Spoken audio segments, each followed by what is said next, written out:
नमस्कार, माउन्टेन संवादमा स्वागत छ। म सचिता। हामी संवादमा विशेष गरी समसामयिक विषयमा संवाद गर्ने गर्छौं। मुलुकमा अहिले पछिल्लो समय महँगी ह्वात्तै बढेको छ। जनताको चुलोदेखि विभिन्न खाद्य वस्तुहरूको समस्या पनि चुलिँदै गएको छ।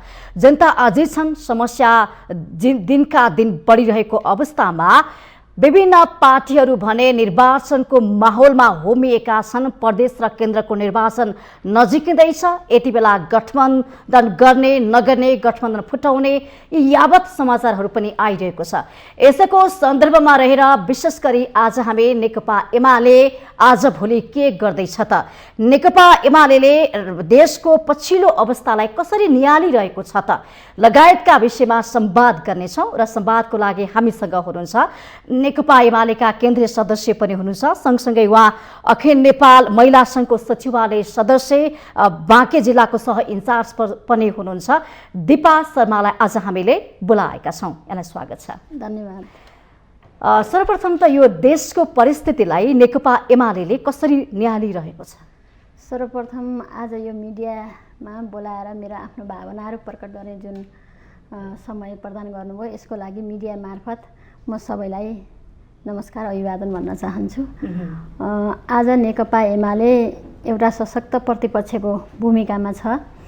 नेकपा एमाले हिजो जतिखेर सत्ता सञ्चालन गरिरहेको थियो, यो देशको चाहिँ मुलुक हाँकिरहेको थियो, त्यतिखेर जसरी जनजीविकाका सवालमा अग्रपङ्क्तिमा विकासको निर्माणको सन्दर्भमा अगाडि थियो, योजना बनाइरहेको थियो, ती कुरालाई अहिलेको सरकारले कुन ढङ्गले हेरिरहेको छ, त्यतातिर उन्मुख छ कि छैन, राम्रो कामलाई चाहिँ उसले चाहिँ त्यो ढङ्गले लिइरहेछ छ कि छैन भन्ने कुरा र आम जनताका सरोकारका विषयमा तल्लो लेभलका जनताहरू आज कसरी बाँचिरहेछन्। अघि तपाईँले सुरुमै भन्नुभयो, आज देशमा एकदमै महँगी छ, जनताको चुलो निभेको अवस्था छ।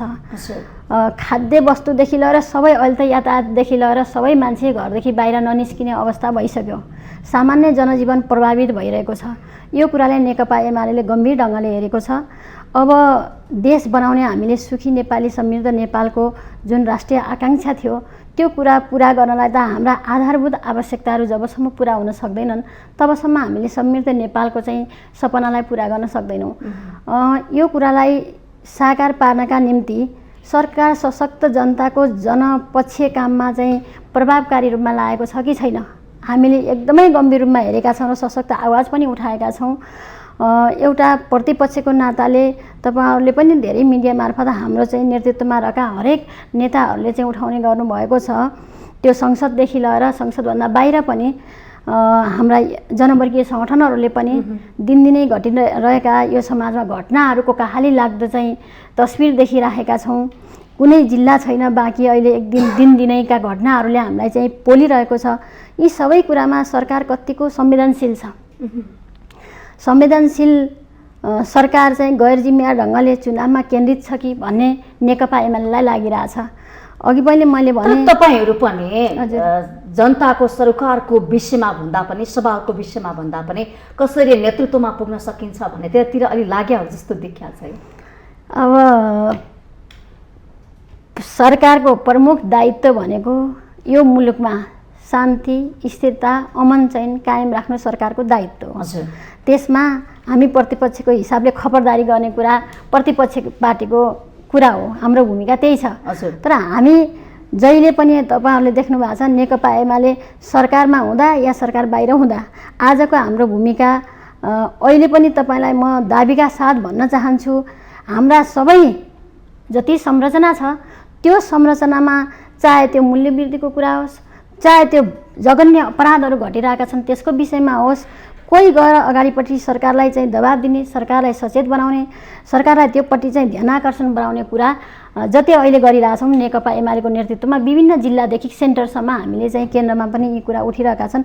हामी निकै अहिले पनि म यो मिडिया मार्फत भन्न चाहन्छु, जति देशभरि यो स्थानीय तहको निर्वाचन भन्दा यता पनि प्रतिपक्षका आवाज जति सुनिनु पर्थ्यो, जति आउनु पर्थ्यो, तर त्यो आवाज आएको छैन नि त।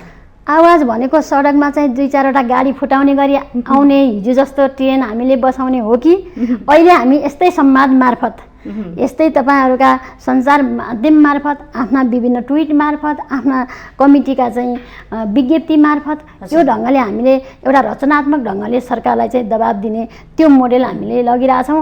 अब लाग्छ हामी त विगतदेखि यो ट्रेनमा हुर्क्यौँ कि अब कुनै एउटा सानो इस्युमा सडकै जाम गर्ने, तोडफोडै गर्ने, 2-4वटा गाडी फुटुन्, ठुलै न्युज बनेर आओस्, यो खालको ट्रेनमा हामी अलि चाहिँ संवेदनशील भएर लाग्नुपर्छ। सभ्य तरिकाले आफ्नो कुरा उठाउनुपर्छ, जनताको आवाज उठाउनु। तर अहिले जनता छटपटाइरहेका छन्, महँगीले पोलिरहेको छ, पिरोलिरहेको छ। अहिले जनताका मुद्दाहरूमा तपाईँहरू संवेदनशील हुनुहुन्छ? एकदमै। जनताको अवस्था बुझ्नु भएको छ तपाईँहरूले? एकदमै। हामी तल ग्रास रुट लेभलमा छौँ। अस्ति भर्खरै मात्रै स्थानीय तह सम्पन्न भयो। हामी प्रत्येक घर दैलोमा पुगेका छौँ। अघि पनि मैले भने मान्छे एउटा यातायातको भाडा तिर्न नसक्ने अवस्थामा छ, त्यसरी मूल्य आकाशिएको छ। एउटा खाद्यान्नको चिज चाहिँ किन्न नसक्ने अवस्थामा दोब्बर रूपमा वृद्धि भएको छ। यो कुरामा हामीले सरकारलाई 77वटा जिल्ला मार्फत पनि, हाम्रा पार्टीका जिल्ला कमिटी मार्फत पनि सरकारलाई हामीले ध्यान आकर्षण गराएका छौँ। जनतामाथि ढाड सेकिने गरी जे खालको मूल्य वृद्धि भइरहेको छ यो तुरुन्तै फिर्ता लिनुपर्छ र सहज ढङ्गको जीवनयापन गर्ने वातावरण जनतालाई दिनुपर्छ। अझै पनि जनता भन्छ प्रतिपक्ष कहाँ छ? अघि के कुरा छैन भन्छन् त। प्रतिपक्ष अघि प्रभावकारी भूमिका देखिन भन्ने अघि नै मैले तपाईँलाई भने प्रभावकारी भनेको के? सदन चलिरहेको छ, सदनमा बहस भइरहेको छ, सदनमा अपोजिसन पार्टी नेकपा एमालेका माननीय ज्यूहरूले आफ्नो कुराहरू लगातार राखिरहनु भएको छ। यही हत्या हिंसा घटना बलात्कारका विषयमा, यही मूल्य वृद्धिको विषयमा, यही चुनावमुखी बजेट भयो, जनतामुखी बजेट भएन, नीति तथा कार्यक्रम जनमुखी भएन भन्ने कुरामा सशक्त रूपमा आजसम्म कन्टिन्यू संसदमा त एमालेका सदस्य के अरे माननीय ज्यूहरूले आनन्दसँग कुरा राखिरहनु भएको छ। अझ पर्याप्त समय पाउनु भएको छैन त्यहाँ राख्ने कुरामा, बोलिरहनु भएको छ हामीलाई समय चाहियो भनेर। त्यो होला नि हाम्रा आधिकारिक जनताको चाहिँ अभिमत बोल्ने फोरम भनेको। त्यहाँ मार्फत बोलिरहनु भएको छ, कुरा पनि उठाउनु भएको छ। तर जुन हामीले कार्यान्वयन गर्नुपर्ने हो नि त्यो हुँदैन नि त। विगतमा पनि यस्ता घटनाका बहस नभएका होइनन्। बहस भए कार्यान्वयन भन्ने कुरा हाम्रो देशमा यही कुरा हामीलाई विडम्बना छ। कुरा उठान हुन्छ, त्यो चाहे संसदमा होस् चाहे सडकमा होस्, त्यो कुराको उठान हुन्छ, तर पैठान चाहिँ भइरहेको छैन। पार्टीभित्र पनि हुन्छ, पैठान भइरहेको छैन। जस्तो हामीले अहिले जनसरकारको विषयमा एकदमै मैले 3-4 चोटि यो कुरा रिपिट गरिसकेँ। आजको तातो जल्दो बल्दो इस्यु नै यही हो। हामी कसैका लागि व्यक्तिगत रूपमा लागिरहेका छैनौँ, समाज रूपान्तरणको विषय लिएर हिँडिरहेका छौँ। हामी समाजलाई सभ्य सुसंस्कृत समाज निर्माण गर्ने, त्यसका लागि आधारभूत कामहरूको व्यवस्थापन गर्ने भनेर यो देशलाई चाहिँ साँच्चीकै दुनियाँका अगाडि प्रतिस्पर्धामा जान योग्य हाम्रा नागरिक तयार गर्नुपर्छ भनेर सोचिरहेका छौँ भने हाम्रा दिनदिनै चल्ने सामान्य दैनिकीहरूमा यति कठिनाइ जनताले भोग्नुपर्छ भने हामी कसरी त्यतातिर अगाडि बढ्न सक्छौँ? समाजवाद साम्यवादका हामीले कुरा गरिरहेछौँ। आजको हाम्रो नितान्त आवश्यकताको कुरा भनेको सरकारले हाम्रा मौलिक हक अधिकारहरूलाई सुनिश्चित गर्नुपर्छ। त्यसलाई कार्यान्वयन गर्ने कुरामा कुनै बहानाबाजी गर्ने कुरामा छुट छैन सरकारलाई। यो चाहिँ एउटा प्रतिपक्षको हिसाबले मात्रै होइन, समाजको एउटा सेवामा अनवरत लागेको हामी चाहिँ अगुवाहरूको सामूहिक भइस हो पनि म भन्न चाहन्छु। तपाईँले भन्नुभयो समाज रूपान्तरणको लागि हामीले अग्रणी भूमिका खेलिरहेका छौँ भनिरहँदाखेरि समाज कता गइरहेको छ? हेर्नुहोस् त, समाजमा यावत समस्या झन् बल्झिरहेका छन् कि। मलाई त यस्तो लाग्छ, अब पहिला चाहिँ यसरी बाहिर ओपन आउने परिस्थिति कानुन बनिरहेको थिएन, विगतमा संविधानमा त्यो व्यवस्था थिएन, त्यतिखेर कति कुराहरू आउनै नसक्ने अवस्थाले पनि हामीले देख्न नसकेको होला। त्यसरी पोजिटिभ रूपमा लियौँ। समाजमा जे घटनाहरू आइरहेछन् यो मिडिया मार्फत अलिकति जनता चाहिँ जागरुक भएर सचेत भएर यो कुरालाई मैले मेरो पाएको एउटा हक अधिकारलाई प्रयोग गर्नुपर्छ, म कुण्ठित हुँदैन, मेरा भावना दबाउनु हुँदैन, मैले पाएको चाहिँ कानुनलाई प्रयोग गरेर मैले न्याय पाउनुपर्छ भन्ने जति सशक्त कुरा हो, यो जति घटना आइरहेछ यो दुखित हुने कुरा नै हो। घटना नहोस् यो हामी भन्न चाहन्छौँ, तर जति सहज ढङ्गले कुन स्थितिमा छ, देशमा कुन परिस्थिति चलिरहेको छ भन्ने कुरा त मार्ग चित्रण गर्छ होला नि त। यस्तो मार्ग चित्रण गर्छ। हामी अहिले संवेदनशील हुने अवस्था आएको छ। हामीले स्कुल जाने एउटा विद्यार्थी स्कुल गएर फर्किन्छ कि फर्किँदैन? तपाईँ विद्यार्थी नेता पनि हो, त्यही भएर म प्रसङ्ग जोडिरहेको छु। म चाहिँ विद्यार्थी कालदेखि नै एउटा विद्यार्थीको चाहिँ मुभमेन्टमा शैक्षिक मुद्दामा जसरी हामी शैक्षिक मुद्दाको बारेमा उठान गर्दै आयौँ, अहिले महिलासँग जोडिएको कारणले आज समाजमा महिला र पुरुष दुईटा मात्रै जातको कुरा छ जहाँसम्म। अब यो प्रतिशतात्मक सोचका हामीले कुरा गरिरहेछौँ, हेर्ने दृष्टिकोण, समाजमा हेर्ने दृष्टिकोण, अहिलेका घटनाक्रम, यी हेर्दाखेरि घटनाक्रमका सिलसिलेवार सिनहरू देखिरहेछन्। यसले अहिले पनि हामी जुन समाज बनाउने भनिरहेछौँ, यो समाज बनाउनेतिर हामी उद्यत छैनौँ कि अलि सेन्सिटिभ हुनुपर्छ कि अलि हामी समाजवादको परिकल्पना गर्छौँ हामी, हेर्नुस् त। हजुर हजुर। अनि समाजमा त यस्ता भनौँ अपराधका घटना घटिरहेछन् दिन प्रतिदिन। बाँकेको चर्चा गर्छु, बाँकेमा सामूहिक बलात्कार भयो, तपाईँ बाँकेको सह-इन्चार्ज पनि हुनुहुन्छ। यो घटनालाई कसरी लिन्छ तपाईँको पार्टीले, स्वयं तपाईँ आफैले? मैले बाँकेको यो घटना एकदम दुःखदायी घटना हो। यस्ता घटना फेरि दोहोरिन हुँदैन। यो कुरा म यही मिडिया मार्फत देशभरि, बाँके मात्रै होइन देशभरि श्रृङ्खला रूपमा चाहिँ श्रृङ्खलाबद्ध जे बलात्कार भइरहेछ तपाईँको सबै खाले आज एउटा किशोर गुमाउनु परेछ, के अरे किशोरीहरू अपहरण भइरहेका छन्, किशोरीहरू बलात्कारका शिकार भइरहेका छन्, किशोरीहरू आफ्नो चाहिँ एउटा जाने गन्तव्यमा जाने कुरामा सुरक्षित छैनन्, कुनै ठाउँमा काम गर्ने कुरामा सुरक्षित छैनन्, पेशागत आफ्नो मर्यादालाई जोगाउन चाहिँ उनीहरूलाई हम्मे परिरहेछ। हामी सबैलाई त्यो माथिल्लो तहदेखि तल्लो तहसम्म यो कुरा अहिले जबरजस्त देखिरहेको घटनाक्रमहरू हो। बाँकीको सन्दर्भमा म एकदम दुःख प्रकट गर्न चाहन्छु र तत्कालै अहिले त्यहाँ एउटा समिति पनि बनेको छ। तपाईँको पार्टीले छानबिन समिति पनि बनाएको छु भन्नुभएको छ गृहमन्त्री बालकृष्ण खाँडले। तपाईँको पार्टी नेकपा एमाले सहयोग गर्छ, कसरी सहयोग गर्छ? हामी यो कुरालाई हाम्रो तर्फबाट एकदम पीडितले न्याय पाउने गरी तुरुन्तै सरकारले जे सम्बोधन गरेको छ। निर्मला पन्तले त न्याय पाएकी छैनन् भन्ने, न्याय पाउनुपर्छ। निर्मला पन्तको विषयमा जोडेर उनले न्याय पाउनु हुँदैन भन्ने कुरा हुँदैन। निर्मला पन्तले पनि न्याय पाउनुपर्छ। अहिलेका जति घटनाक्रमहरू छन् यी सबै दोषीलाई कारबाही हुनुपर्छ, पीडितले न्याय पाउनुपर्छ। हाम्रो सशक्त आवाज यही छ।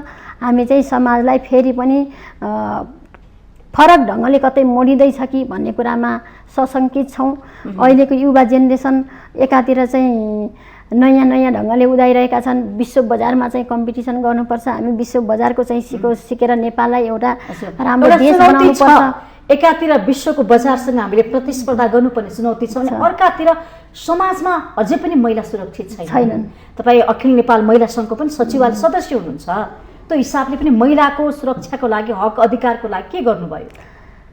अब महिलाको हक अधिकारको लागि त पार्टीको तर्फबाट पनि मैले जोडेको छु यसमा। म तपाईँलाई भन्न चाहन्छु, महिलाहरू यसरी आएर आफ्नो कुरा राख्ने कुराको विगतमा समस्याहरू थिए। अहिले निर्णायक ठाउँमा महिलाहरू पुगेका छन्। त्यो चाहिँ पार्टीको कुरा गर्नुहुन्छ, पार्टीभित्र पार्टीको सेन्ट्रल कमिटीमै 33% महिला नेकपा एमाले महाधिवेशनबाटै त्यो कुरा चाहिँ व्यवस्थित गरेको छ र हाम्रा कतिपय आन्तरिक कुराहरू त्यही पार्टीभित्रका कुराहरू पार्टीभित्रै हुने गर्छन्। बाहिरका जनसरकारका विषय हामीले यसरी बाहिर व्यक्त गर्ने गर्छौँ।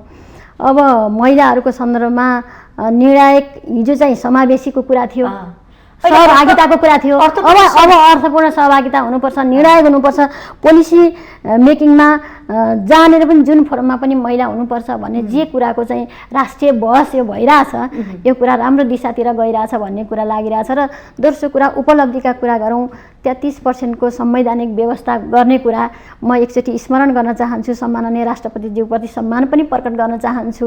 कसैलाई लाग्न सक्छ होला यो चाहिँ कुन कुनाबाट आयो कि भन्ने, म प्रष्ट आज यो मिडिया मार्फत भन्न चाहन्छु। यो देशमा महिलाहरू एउटा नीति बनाउने कुरा, एउटा आफ्नो कुरा राख्ने ठाउँमा थिएनन्। 33% हरेक राज्यका निकायमा महिला सहभागिता अनिवार्य भन्ने जुन चाहिँ प्रस्ताव ल्याएर सङ्कल्प प्रस्तावसहित पास भयो, संविधानले त्यो व्यवस्था गरेको छ। अहिले सबै राज्यका तहहरू अनिवार्य 33%मा जानुपर्छ भन्ने कतिपय जानु भएको छैन, जाने प्रयासमा हुनुहुन्छ, तर धेरै ठाउँहरू 33%मा गए। एकचोटि स्मरण गर्न खोजेको मैले सम्माननीय राष्ट्रपतिज्यूलाई। नेकपा एमाले त्यो कुरामा महिलाको पक्षमा, चाहे पार्टीभित्र चाहे बाहिर। तपाईँ यहाँभन्दा पहिलाको पार्लियामेन्टको कुरा हेर्नु, यहाँभन्दा पहिला चाहिँ मन्त्री बनाउने कुरा हेर्नुहोस्, यहाँभन्दा पहिला तल उम्मेदवार बनाउने कुरा हेर्नुहोस्। अस्ति भर्खरै स्थानीय तहमा नेकपा एमालेलाई 10वटा प्रमुख जितेको छ, त्यो कुरा गरौँ। अहिले प्रमुख पदमै पनि नेकपा एमाले त्यस्तो खाले महिलालाई दिइरहेछ यसलाई हामीले पोजिटिभ महिलाले अवसर पाए तर काम गरेनन् भन्छ नि त ठाउँमा पुगे त ती महिलाले अर्को महिलाको लागि काम गरेनन् त्यसलाई त परेका हुन्छन् कि अथवा आफू जस्तो सशक्त बनाउनको लागि उनीहरूलाई सिकाउनु पर्ने कुराहरू प्रशिक्षण दिनुपर्ने होला महिलाहरू अहिले त्यो आरोप मात्रै हो भन्न चाहन्छु म महिलाहरू अहिले तल्लो लेभलदेखि सशक्त हुँदै आउनु भएको छ ओडा सदस्यदेखि ओडा अध्यक्ष हुनु भएको छ ओडा अध्यक्षदेखि प्रदेशको माननीय मन्त्री हुनु भएको छ धेरै ठुलो सङ्ख्या छ हिजो 1 जना 2 जना गर्नुपर्थ्यो कुनै बेला यो देशमा महिलाको कहाँ छन् भन्दा 1 जना गर्नुपर्थ्यो भने आज जुनसुकै पार्टीमा पनि भनौँ त्योभन्दा बढी अझै नेकपा एमाले त विशेष गरेर महिलाहरूको बारेमा अलि संवेदनशील भएर कुरा पनि उठाउने र त्यसलाई कार्यान्वयन गर्ने तर्फमा पनि लागि परेको छ त्यो तपाईहरुले नै देख्नु भएको छ हामीले संविधान बन्नुभन्दा पहिला 33% को कुरा इम्प्लिमेन्ट गर्यौं हामीले हाम्रा संरचनामा गर्ने हो पहिला हामीबाट देखाउने हो त्यसको चाहिँ अलिकति सिको चाहिँ अरु पार्टीले पनि गर्दैछन् पार्टीले अवसर दियो महिलालाई तर महिलाले पार्टीको लागि चाहिँ के गर्यो पार्टीको लागि भन्ने जनताको लागि जस्तो पार्टी भनेको एउटा फोरम हो पार्टी भनेको एउटा आइडियोलोजिकल ठाउँ हो पार्टीको सिद्धान्त आदर्श मान्यता होला नि त मान्यता छ आदर्श सक्यो महिलाले गर्न सक्नु महिलाहरूले के गर्ने यो देशमा के प्रधानमन्त्री हुनु मात्रै महिलाले काम गर्न सक्नु हो होइन आज महिला हरेक ठाउँमा महिलाहरूका बारेमा मात्रै होइन यो समाज कसरी बनाउने यो समाजलाई कसरी ड्राइभ गर्ने नीतिगत ठाउँमा कसरी पुग्ने योजनाहरू कसरी बनाउने राष्ट्रिय रूपमा भएका गतिविधिमा कसरी चाहिँ आफू सामेल हुने र आम जनताका कुराहरू कसरी टेबल गर्ने यी कुरामा त महिलाहरू लागिरहनु भएको छ त तपाई हामी सबै यो सशक्त भएको यही चाहिँ 33% को एउटा उपलब्धि त्यो जब हो भन्न चाहिँ मैले प्रगति भएको छ अब स्थानीय तहको नतिजालाई ल्याउँ नेकपा एमाले उत्साहित छ अथवा यो नतिजाबाट कतिको खुसी छ हामी चाहिँ के सिक्यो नतिजाले नेकपा एमालेलाई अहिले मिडिया मार्फत कतै पनि सुन्ने गरिन्छ नेकपा एमालेको जे सपना थियो त्यो पूरा भएन भन्ने पनि सुनिन्छ तर म यति मात्र हैन अझ नेकपा एमालेको रणनीति असफल भयो कसरी असफल हुन्छ नेकपा एमाले एकदमै खुसी छ नेकपा एमालेको नेतृत्वले जुन योजना र भिजन बनाएको छ त्यो अनुसार हामी चुनावमा उम्यौं म प्रष्टका साथ भन्न चाहन्छु 74 सालको निर्वाचनमा नेकपा एमालेले 33 लाख भोट पाएको थियो अहिले हामीले 38 लाख भोट पाएका छौं मतको संख्याले हामी अगाडि छौं त्यहाँनेर हामीले चाहिँ निराश हुनु पर्ने नेकपा एमाले ब्याक भयो कि भन्नुपर्ने त्यो छैन अहिलेको गठबन्धन पार्टी भित्रको केही टुक्रिएर गएको अवस्था त्यस्ताका बीचबाट देशभरि हामी चाहिँ सासै एजेन्डा र रणनीति फेल भएको होइन छैन चुनाव भनेको लोकतान्त्रिक पद्धति हो चुनावमा बहुदलीय प्रतिस्पर्धामा जित हार भन्ने कुरा संख्यात्मक हिसाबले तलमाथि जसरी मन पराएका थिए नि नेकपा एमालेलाई 79 सालको निर्वाचनमा त जनताले त फ्याल्दिए मन पराएन होइन झनै मन पराउने म त दाबीका साथ भन्न चाहन्छु नेकपा एमालेलाई यति धेरै जनताको माया रहेछ एमाले प्रतिको चाहिँ जनताको भरोसा रहेछ यो भरोसालाई नेकपा एमाले झन गम्भीर ढंगले चाहिँ जनता हामीसँग छ हाम्रो साथमा छ तपाईले क्याल्कुलेसन गर्नुस् हामीले डाटा नै हेर्न सक्छौं गठबन्धन गरेर जितेका नेपाली कांग्रेस माओवादीको संख्या नेकपा जसपा यसको संख्या र नेकपा एमालेको क्याल्कुलेसन गरौं अनि नेकपा एमाले त त्यहाँनेर दोस्रो सशक्त दोस्रो पार्टीको रूपमा उपस्थित छ आफ्नो चाहिँ रिजल्ट निकालेको छ 240 ठाउँमा हामी चाहिँ सहजै के हो स्थानीय तहको परिणामको समीक्षा चाहिँ कसरी भइराछ के भन्छ पार्टी हामी नेकपा एमाले फेरि पनि जनताकै अभिमतबाट सबै काम चाहिँ नेकपा एमालेले गर्छ जनताकै भावना अनुसार काम गर्ने कुरामा हामी ढुक्क छौं नेकपा एमाले चुनावमा हाम्रो संख्या केही तलमाथि भयो भन्नेमा निराश हुनुपर्ने नेकपा एमाले पार्टी चाहिँ हार त भयो नि हार भन्ने कुरा लोकतान्त्रिक पद्धतिमा जति जित्या थियो तपाईले हिसाब किताब गर्नु भएको थियो त्यो अनुसार त तपाईले त्यहाँ पुग्न सक्नु यस्तो कुरा गरौँ भने त तपाईको नेपाली कांग्रेस कतिचोटी दुई त्या बहुमत सहितको ल्यायो त्यसपछि आफ्नो बुद्धिले विवेकले हार खानु पर्या हो भन्छ हाम्रो बुद्धिले होइन हाम्रो बुद्धि के भएको छ हामीले जनतालाई चाहिँ सरकारमा हुँदाखेरि जनता विरोधी केही काम गर्यो नेकपा एमाले सपना देखायो यो देशमा विकास सम्भव छ भनेर यही केपी ओलीको नेतृत्वमा होइन, यो देशमा कसैले चाहिँ केपी ओलीको नेतृत्वमा सरकार बन्दाखेरि योजना ल्याउँदाखेरि खिचिटिउरी गरे, कसैले पानी जहाज भनेर कागज बनाए, कसैले पूर्व पश्चिम चाहिँ तपाईँको रेलमार्गको कुरा गर्दाखेरि खिचिटिउरी गरे। यसको मतलब यो देशमा विकासको सम्भावना नै छैन कि भन्ने जुन यथास्थितिवादी चिन्तन थियो, त्यो चिन्तनलाई त हामीले तोडेका छौँ। यो देशमा विकास सम्भव छ, हाम्रै पालामा सम्भव छ, त्यो कुरा हामीले दुनियाँका अगाडि गरेर देखाउन सक्नुपर्छ भन्ने रणनीतिक योजनाका साथ नेकपा एमाले गएको हो त। त्यसकारण अहिले पनि हामी के छौँ, हिजो हामीले उठाएका हामी सरकारमा हुँदा या नहुँदा हामीले यो देश विकास निर्माणका लागि दीर्घकालीन अल्पकालीन जनताका जनसरकारका विषय यी कुरामा अहिले पनि नेकपा एमाले सरकारलाई खबरदारी गर्ने, यी कुरामा आफ्नो चाहिँ अडान यथावत राख्ने र हामी त्यही जनताकै बीचमा गएर यी काम पुरा गर्ने भन्ने पक्षमा नेकपा एमाले ढुक्कका साथ निर्धक्कका साथ हिँडिरहेछ। हामी हाम्रो नेतृत्व प्रति गौरव गर्छौँ। किन कसैलाई लागिरहेछ केपी ओली चाहिँ अनेक ढङ्गको मान्छे भनेर, अलिक पार्टी व्यक्तिवादी भएको मलाई लाग्छ। व्यक्तिवादी भनेको के हो, हामीले अध्यक्षलाई नमान्ने? अध्यक्ष भने हाम्रो सबै पार्टीको, तपाईँले यो मिडियामा यहाँको प्रमुखलाई नमानेर तपाईँ चाहिँ एउटा रुल रेगुलेसनमा चलाउन सक्नुहुन्छ? सबै कुरा होला, तर पनि त हुन्छ नि आँखा चिम्ले सर्वस्व हामी गर्दैनौँ। सर्वस्व उहाँलाई हामी चाहिँ ब्लाइन्ड सपोर्टर होइन। राम्रो नराम्रो कुरामा सजेस्ट हामी राम्रो नराम्रो कुरामा उहाँलाई हामी सजेस्ट पनि गर्छौँ, हामीले आफ्ना कुरा पनि राख्छौँ। कुरा राख्ने एउटा चाहिँ विधि प्रक्रिया छ। हामी पार्टीका कमिटीका मिटिङ मार्फत उहाँलाई कुरा राख्छौँ के पोलमा उहाँको फोटोहरू टाँस्ने प्रचार पनि त्यतिसम्म गरियो। त्यो एउटा गौरव जरुरी गर्न छ। अब फोटो राख्नुपर्ने भन्ने कुरा धेरै पहिलाको कुरा तपाईँले निकाल्नुभयो।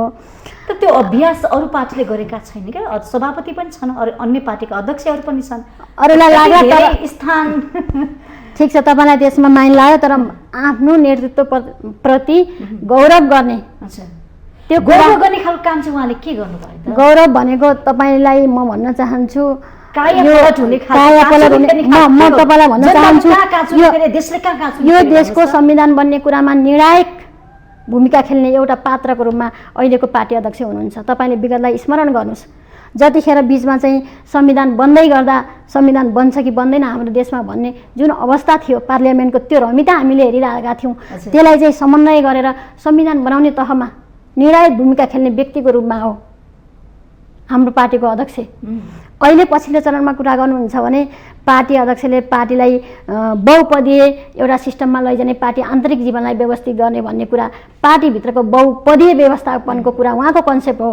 सबैलाई चाहिँ समान ढङ्गले चाहिँ काममा लगाउनुपर्छ, जिम्मेवारी दिनुपर्छ भन्ने कुरा, त्यो चाहिँ 8औं 9औं अधिवेशनको कुरा। तपाईँहरू जति पनि गर्न सक्नुहुन्छ गर्नुहोस्। जनताको अवस्थाको बारेमा तपाईँले बताउनु पर्दैन, अध्यक्षलाई जानकारी गराउनु पर्दैन? सत्य तथ्य कुरा किन तपाईँहरू आफ्नो पार्टीसम्म पुर्याउन सक्नुहुन्न? पार्टीसम्म पुगेको छ। हाम्रो केन्द्रीय कमिटीका 3वटा बैठक भइसके, 7 महिना हाम्रो राष्ट्रिय सम्मेलन रियालिटी कुरा त बताइदिनु पर्यो नि। हामी रियालिटी कुरा यस्तो कुरा छ, यसरी काम गरौँ भनेर उहाँको मात्र प्रशंसा गरेर बस समय खेर पाल्ने होइन। हामीले यो फोरममा सफल पार्नको अध्यक्षजीको प्रशंसा भन्दा पनि काम गरौँ भन्ने। एकैछिन, हामी किन प्रशंसा गरिरहेका छौँ? हामी एउटा पार्टी अध्यक्षको हैसियतले र उहाँका हामी तल्लो कार्यकर्ताको लेभलले जुन ठाउँमा जो कार्यकर्ता छौँ, अहिले धेरैलाई यो कुराले छोइरहेको छ कि किन केपी ओली व्यक्तिवादी भएर हिँड्नुभयो कि भन्ने कुरा।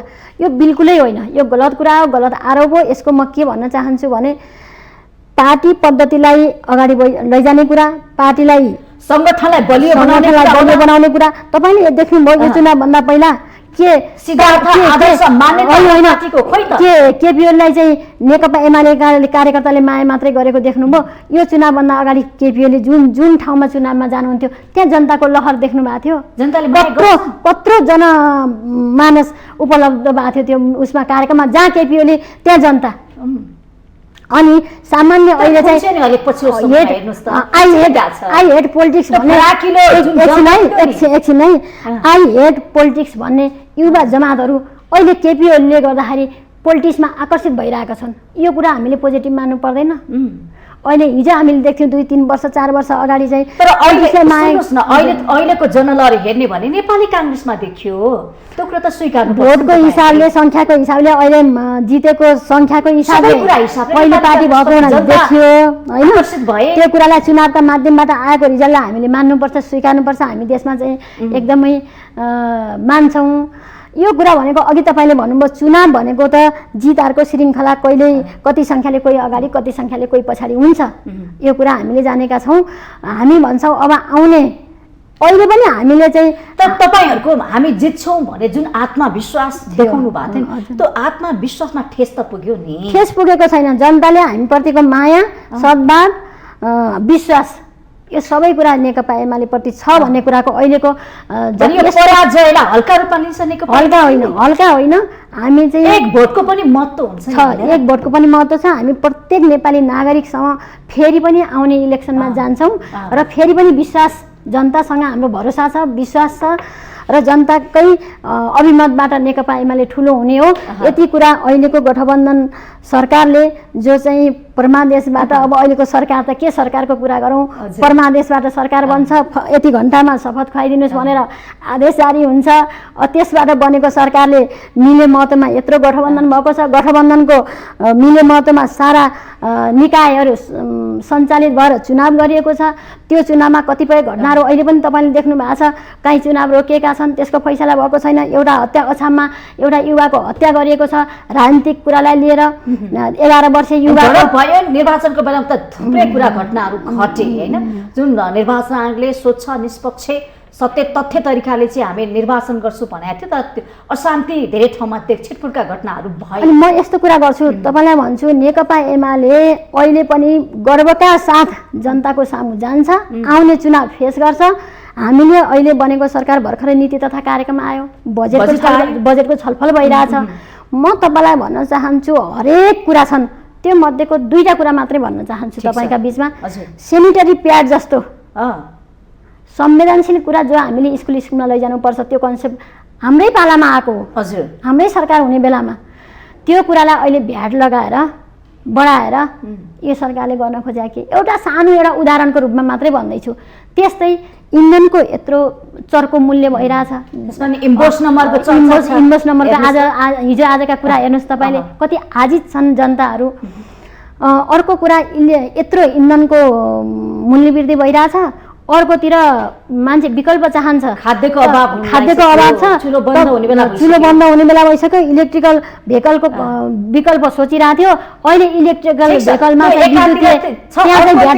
प्रदेश र केन्द्रको निर्वाचनमा फेरि कसरी जित्ने भन्ने कुरा चाहिँ दाउपेचको मुखमा चाहिँ सबै राजनीतिक दल छन् हैन त सबै विरासत गुमेको ठाउँमा फेरि फर्काउने कसरी जनमतलाई कसरी तान्ने भनेर यो गठबन्धन फुटाउने कसरतमा जुट्नु भएको छ हामीलाई फुटाउनु छैन हामी फुटाउनु छैन अहिले पनि हामी ढुक्कका साथ भन्न चाहन्छौँ तपाईहरु सबै जनताको अभिमतबाट यो देशका सम्पूर्ण राजनीतिक दलहरू जनताको अभिमतबाटै ठुलो र सानो आकारमा आउने हो अहिले हामीलाई केही संख्यामा आकार सानो भयो भनेर त्यति धेरै अत्तालिनु पर्ने केही पनि छैन त्यो हामी ढुक्कका साथ भन्न चाहन्छौँ जनताको माया हामीप्रति छ विश्वास हामीप्रति छ हिजो हामीले गर्न खोजेका कामहरू गर्न नपाएको भन्ने कुरा पनि छ त्यो कुरालाई पुरा गर्न फेरि पनि नेपाली जनताले नेकपा एमालेलाई साथ दिनुहुन्छ केन्द्रमा तपाईहरुले जित्न सक्नुहुन्छ त बहुमतका साथ जित्छौ भनेर यही टेबुलमा तपाईका नेताहरूले भनिरहनु भएको छ म पनि भन्न चाहन्छु तर्क छ हामीसँग के तर्क छ भन्दा गठबन्धन विफल भइसक्यो गठबन्धन नहोस् उहाँहरू सिंगल माओवादी कांग्रेस र यसपालि अहिलेका गठबन्धन जति हुनुहुन्छ उहाँहरू छुट्टै आउनुभयो भने म अहिले यही टेबुलबाट भन्न चाहन्छु हामी सबैभन्दा ठुलो पार्टी संघ र प्रदेशको इलेक्सनमा भने गठबन्धनसँग तपाईहरु अझै पनि तर्सिनु भएको छ तर्सेको होइन यो अपवित्र यस्तो कुनै यसको आइडियोलोजिकल एकता पनि छैन यसको कुनै चाहिँ यसलाई केही देख्नुहुन्छ यो जनताको विकासका लागि भएको गठबन्धन हो यो देश विकासको लागि भएको गठबन्धन हो जनताका समस्या समाधान गर्नका लागि बनेको गठबन्धन हो यो त केवल मन्त्री बन्नका दाउपेच सरकार चाहिँ चलाउनको दाउपेच र सरकारका माध्यमबाट जनतालाई आतंकित जुन माध्यमले बनाइरहनु भएको छ उहाँहरूले यो कुरा त यो क्षमा दिन योग्य छ अहिलेको सरकारलाई त हामी विपक्षीको नाताले भनिरहेको छैनौँ एकछिन म भन्दैछु है विपक्षीका नाताले भनिरहेको छैनौँ हामीलाई एउटै अहिले दुःख व्यक्त गर्ने ठाउँ कहाँ छ भने प्रतिपक्ष भए पनि हामी राम्रोसँग सहयोग गर्न चाहन्छौँ कि यो सरकारले जनताको पक्षमा असल कामको निर्णय गर्छ भने हामी चाहिँ साथमा साथ दिएर जान चाहन्छौँ। हामी जनताको लागि सेवामा समर्पित भएर लाग्ने मान्छे, लाग्ने संस्था, लाग्ने पार्टी हामीलाई व्यक्तिगत लिनु केही पनि छैन। तर जनताका दिनदिनैदेखि नै यावत समस्याहरूलाई थाती राखेर नीति तथा कार्यक्रम ल्याउने, चुनाव केन्द्रित, पाँच महिना यो सरकार टिक्छ टिक्दैन, चुनावसम्म के हो, चुनावभन्दा पछि यो सरकार हुँदैन, मन्त्रीहरू उहाँहरू हुनुहुन्न, यही रहन्छ भन्ने छैन। उहाँहरू 5 वर्ष पछाडिको योजना बनाइरहनु भएको छ।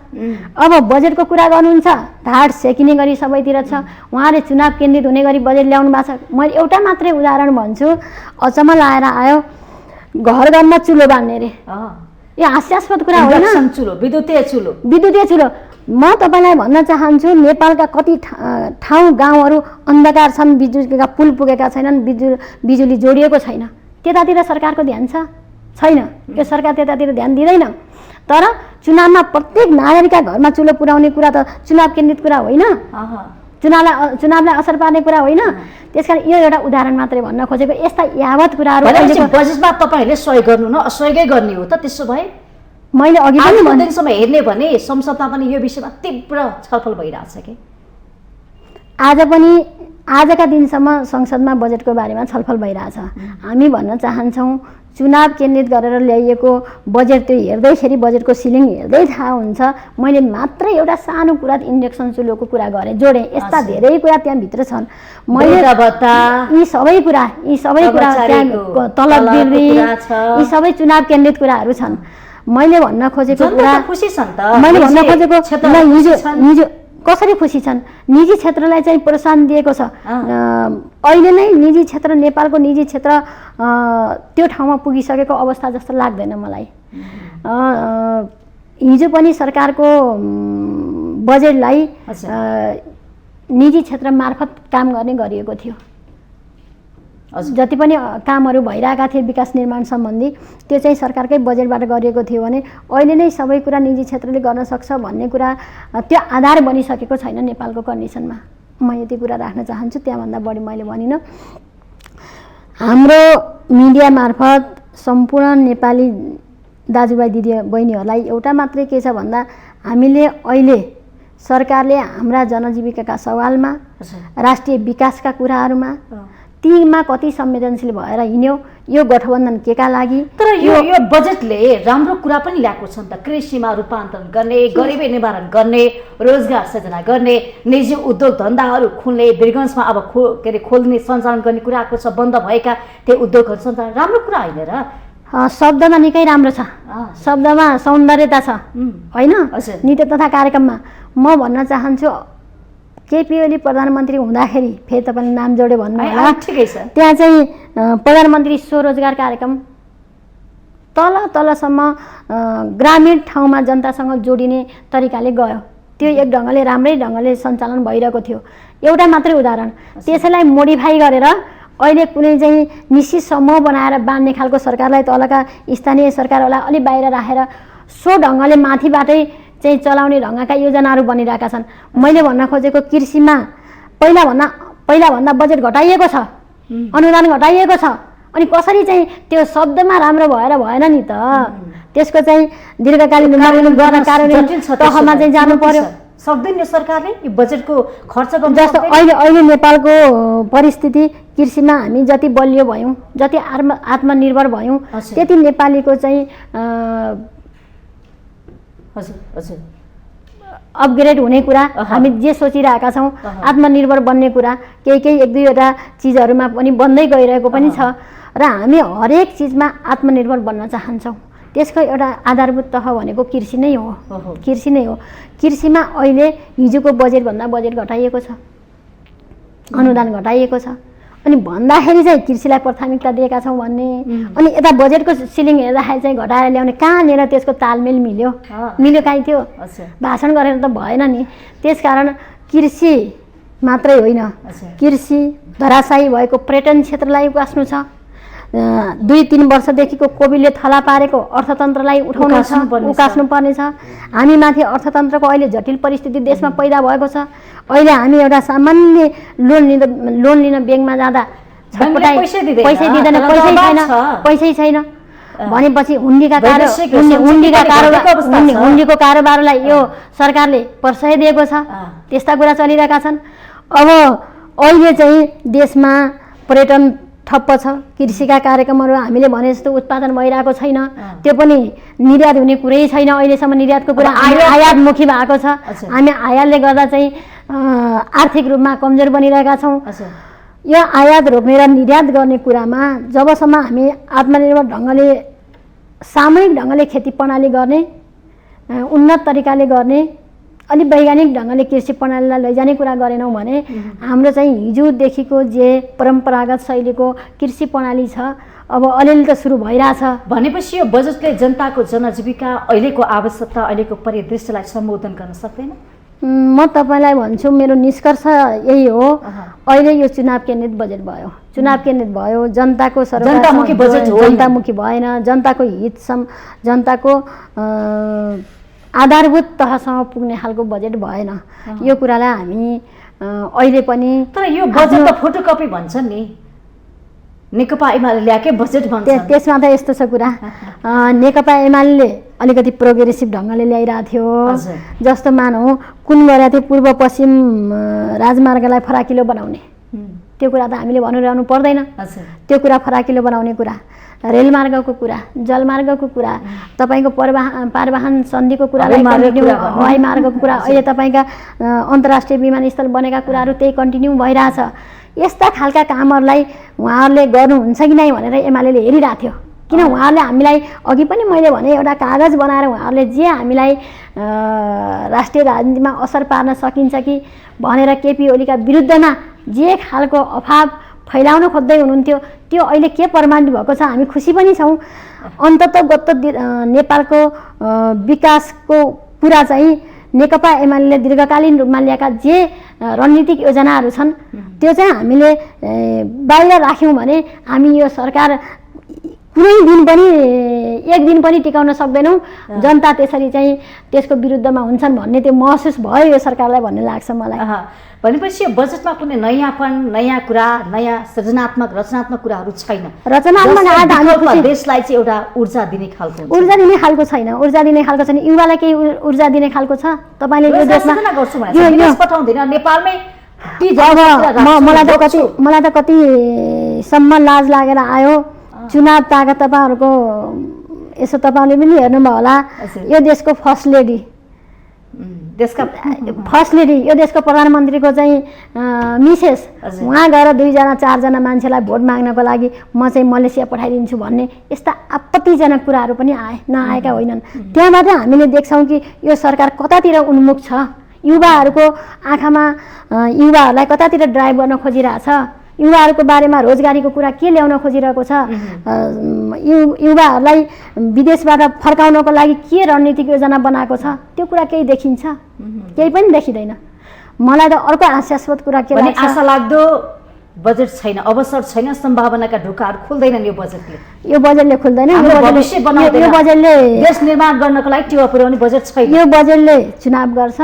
चुनाव केन्द्रित बजेट हो। मैले 3 चोटि भनिसकेँ। यो मेरो आँखाले मात्रै होइन, आम नागरिकका आँखाले हेरेको छ। यो युवाको आँखाले, यो महिलाको दृष्टिकोणले, प्रतिपक्षको होइन। हामी अघि पनि भने हामी एउटा यस्तो प्रतिपक्ष रचनात्मक सहयोग गर्न चाहन्छौँ हामी सरकारलाई। आउने चुनावलाई हामीले फेरि पनि यही मिडिया मार्फत म भन्न चाहन्छु, आउने चुनावलाई भएरै स्वच्छ, मर्यादित, निष्पक्ष सबै ढङ्गले सम्पन्न गर्नका लागि र यो बिचमा जनताका जनसरोकारका जति पनि कुरा छन् यी सबैलाई हल गर्नको लागि यो सरकार संवेदनशील होस्, हरेक कुरामा सरकार लागोस्, यसमा रचनात्मक सहयोग गर्न यो सरकार ढाल्न लाग्दै हुनुहुन्छ भन्छन् नि। यो उहाँहरूलाई त्यस्तो लागिरह होला। आफैले चाहिँ नीति तथा कार्यक्रम जनपक्ष छैन। जनताको प्रधानमन्त्री बन्दै हुनुहुन्छ भन्ने समाचार आइरहेछ। के हो यो? केपी ओली प्रधानमन्त्री हुनुहुन्छ भन्ने आइरहेछ। कहिले चाहिँ झलनाथ बन्नुहुन्छ भन्ने आउँछ। यो मिडियामा माधव कुमार नेपाल आउने भन्छ। कहिले चाहिँ पुष्पकमल दाहाल। अथवा किन यो यस्ता खालका अपवाह समाचारहरू आइरहेछ? यो त यसो बजारमा के भन्ने कुरा आशंकाका रूपमा यसो गर्दा के हुन्छ भन्ने एउटा राजनीतिक गर्मागर्मी भइरहेको बेला तपाईँको ठिक परिस्थिति चाहिँ के गर्दै हुनुहुन्छ जनतालाई? हामी सरकारमा जाँदैनौँ अहिले तुरुन्तै तत्कालमा हामी जाँदैनौँ। हामी आउने इलेक्सनलाई मर्यादित होस्, यो सरकारले राम्रोसँग गरोस्, व्यवस्थापन गरोस् र हामी निष्पक्ष चुनाव चाहन्छौँ, सही समयमा चाहन्छौँ। हामी ढिलो पनि होइन, कुनै ग्याप राख्न पाइँदैन। समयमै यो सरकारले चुनाव गरोस्, हुनुपर्यो भन्ने हो तपाईँ। समयमै सरकारले चुनाव गरोस्, त्यतातिर सरकार लागोस् र दिनदिनै चुनाव केन्द्रित यो सरकार, चुनाव केन्द्रित सरकार। म त बिचारा भन्न चाहन्छु, त्यसरी बनेर आएको सरकार जनताको सरोकारको विषयमा केही पनि बोल्दैन। केन्द्रित हिजोसम्म स्थानीय तहमा थियो, स्थानीय तहको निर्वाचन सके पछाडि अहिले चाहिँ प्रदेश र सङ्घको निर्वाचनको तयारीमा छ। बजेट नीति र कार्यक्रम त्यही अनुसार छन्। त्यो आइसके पछाडि अब हामी त राम्रोसँग यो सरकारले निष्पक्ष ढङ्गले कुनै आग्रह पूर्वाग्रह नराखेर राज्यका संयन्त्रहरूलाई बेठिक ढङ्गले परिचालन नगरेर स्वतन्त्र ढङ्गले निष्पक्ष ढङ्गले चुनाव गरिदियोस् भन्ने चाहन्छौँ। र यो बिचमा हामी सरकारमा जानुपर्ने, तपाईँहरूले हार्ने डर देख्छन्, त्यही आकलन छ। हामी जनताको कुरा, जनताले हामीलाई माया गर्नुभएको छ। अहिले पनि हाम्रो 5 लाख मत बढिरहेछ। अब हामी आउने चुनावमा त्योभन्दा बढी अहिलेकै नीति तथा कार्यक्रम र बजेट लिएर जनताको माझमा जान्छौँ। कति जनताको जनसरोकारको विषयमा यो सरकार संवेदनशील छ भन्ने कुरा जान्छौँ। जनताले पनि थाहा पाउनु होला, के अरे विद्युतको पोल गाउँमा छैन, इन्डक्सन चुलो घर घरमा बाँध्ने भने कस्तो हास्यास्पद कुराको चाहिँ निर्णय गरेर सरकार हिँड्छ। हामी त्यो कुरा गर्छौँ नि जनतासँग प्रष्ट रूपमा। जनताको अभिमत त हामीले त्यसरी ल्याउने होला। अर्काको विरोध गरेर एजेन्डा प्रस्तुत गर्ने एजेन्डा हो त्यो पार्टीको एजेन्डा। हाम्रो पार्टीको मान्यता आदर्श हाम्रो ठाउँमा हामीले जतिखेर नै पैरवी गरिरहेछौँ। तर यो चाहिँ सङ्गठन कमजोर भइरहेछ। नेकपा एमाले जतिको सङ्गठन सुव्यवस्थित ढङ्गले परिचालन हुने, गठन हुने र संरचनागत ढङ्गले नेकपा एमाले जति व्यवस्थित सङ्गठनहरू कसैको पनि छैन। हाम्रो सङ्गठन देखेर सबै लोभिनुहुन्छ। यो कुरा पनि म यो मिडिया मार्फत भन्न चाहन्छु। नेकपा एमालेको सुव्यवस्थित सङ्गठन देखेर सबै पार्टीहरू लोभिन्छन्। एमाले जस्तो हुनुपर्छ सङ्गठन भनेको भन्नुहुन्छ। चुनावको सङ्ख्या हेरेर जम्मै कुरा चाहिँ बेठिक ढङ्गले एनालाइसिस गर्न हुँदैन भन्दछु म चाहिँ। संवादको लागि धन्यवाद यहाँलाई। तपाईँले बोलाउनु भयो, तपाईँ मार्फत म पुनः सबैलाई चाहिँ धन्यवाद दिन चाहन्छु। नमस्ते, थ्याङ्क यू। हजुर, आज हामीले कार्यक्रम माउन्टेन संवाद एमालेका नेता दिपा शर्मा आज्यूलाई बोलाएका थियौँ। कार्यक्रमबाट म पनि बिदा हुन्छु। माउन्टेन टेलिभिजन HD हेर्दै रहनुहोला। नमस्ते।